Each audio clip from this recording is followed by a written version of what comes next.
Map glitch is a glitch that lets you disable all loading zones present on the current map. It was discovered by a YouTube user by the name of ZeldaGamer1. When you select a warp location, there is one frame after the map closes where you can enter an input before the warp actually happens. So, by having Midna activate on that frame, or by having a cutscene start on that frame, you can cancel the warp, which activates map glitch. To understand how this works, we need to look at how the warp command works. When you select yes to warp, the warp code activates. This code is performed every frame until the warp happens.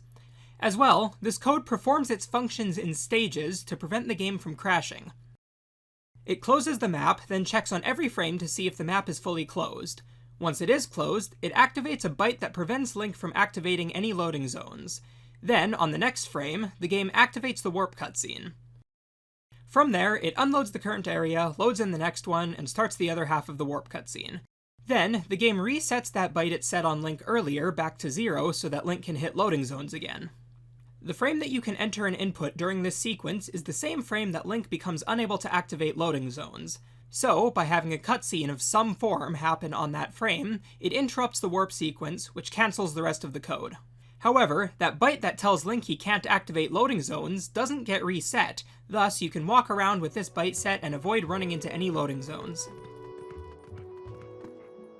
Not every loading zone is disabled though. Only the loading zones that take you to another area, and the void plane get disabled. The transitions between areas of the same map still activate, and loading zones caused by cutscenes still work. Before I get into how to perform the glitch though, I want to mention that every method of performing this glitch was patched for the HD remake of the game, so it will not work on that version. As well, this glitch was patched for the Japanese GameCube and North American Wii version 1.2 releases, as the byte change that tells Link he can't trigger loading zones got moved to later on in the warp sequence.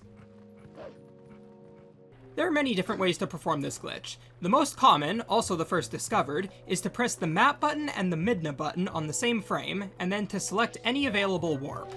If done correctly, Midna should activate after the map closes, and Link will stay on the same map. At this point, any loading zone in which the screen fades out will be disabled. It is important to note that this method only works with using the map to warp, which is not an ability you start the game with. You must activate this text trigger in Elden Twilight before the game will allow you to warp with the map instead of through Midna, and so performing map glitch before this is not possible using this method. Trying to time the button presses can be pretty difficult, but fortunately there is an easy way to ensure that happens on the GameCube version. If you physically unplug the controller from the console, hold the two buttons you want inputted, then plug the controller back in, they will consistently input on the same frame. That makes this glitch much easier to perform. Initially, it was thought to not be possible on the Wii version at all, as the map button and the Midna button do not register together on the same frame. However, Maxime Delaurier discovered that by going into the options menu and activating icon shortcuts, then using the on-screen button to activate the map, then the glitch works just the same. Even so, this method only works on the North American version 1.0, European, Australian, and Japanese Wii versions, and you have to time your inputs to be on the same frame. There's no easy method for that, though. In the same vein, another way to perform this glitch, this time exclusively on the Wii version, discovered by MZX Rules, is to find something or someone to interact with, then interact with it and pull up the map screen on the same frame. Then, after you select a warp location, the interaction will interrupt the warp and activate the glitch. Another way to perform this glitch on either version, also discovered by MZX Rules, is to stand next to a howling stone, horsegrass, or hawk grass, warp, and then press A on the one frame of input before you warp. This action will cancel the warp, thus activating the glitch.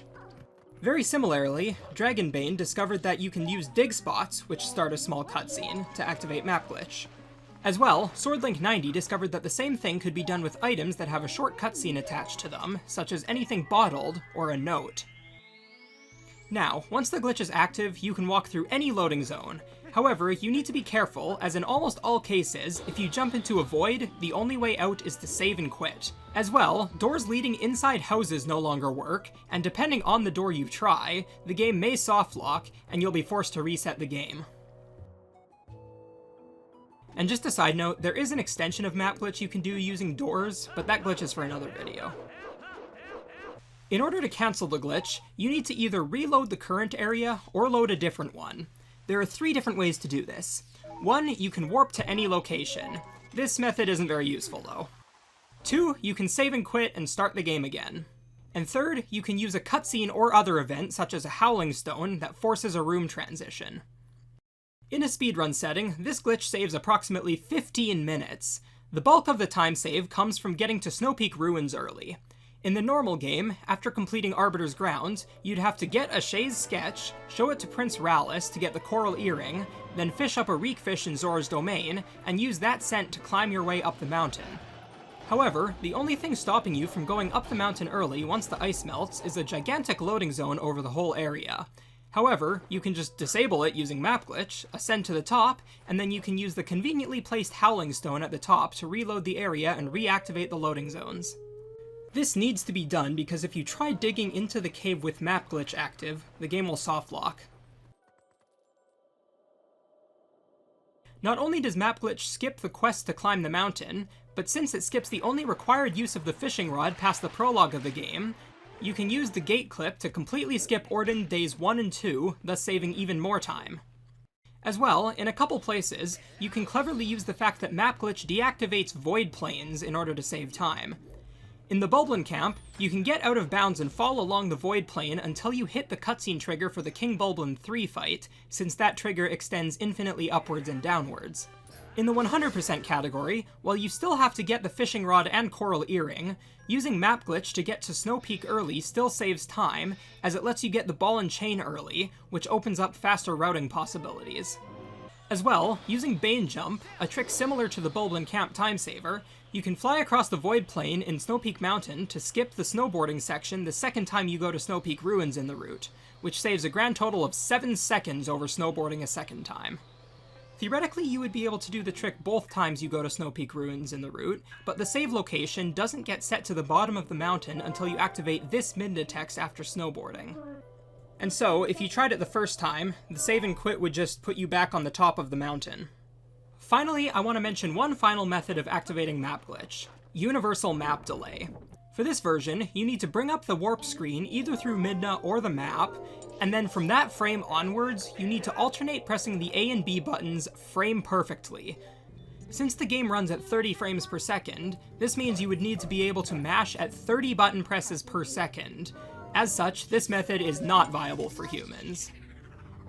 During these button presses, the warp select screen will be delayed for as long as the buttons are being pressed. At this point, if you can perform an action which would cause a cutscene of any kind, such as transforming, opening a door, or starting a cinematic, stopping the button presses will bring up the map screen. Then, after selecting a warp location, the warp will immediately be cancelled because of the action already in progress, thus activating Map Glitch. While this method is impossible for a human to perform, Universal Map Delay would be useful in a tool-assisted speedrun, as with it, you can efficiently perform Map Glitch anywhere you can warp without the map warping ability. And, while this doesn't activate Map Glitch, Universal Map Delay allows for warping the Sky Cannon to Lake Hylia without the map warp ability, which is something the current human-viable route needs to do.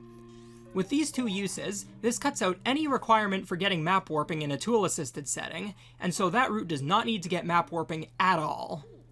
With these time saves, and a route change that would happen as a result, this trick would save multiple minutes in the tasks. As of this video though, this method has yet to be confirmed on a real console. Thanks for watching! I hope you enjoyed it. I want to give a huge thanks to Dragonbane for providing me with the more technical information on how this glitch works. If you enjoyed the video, I've got more videos like this, so be sure to check those out. Have an awesome day everyone, and I'll see you in the next one.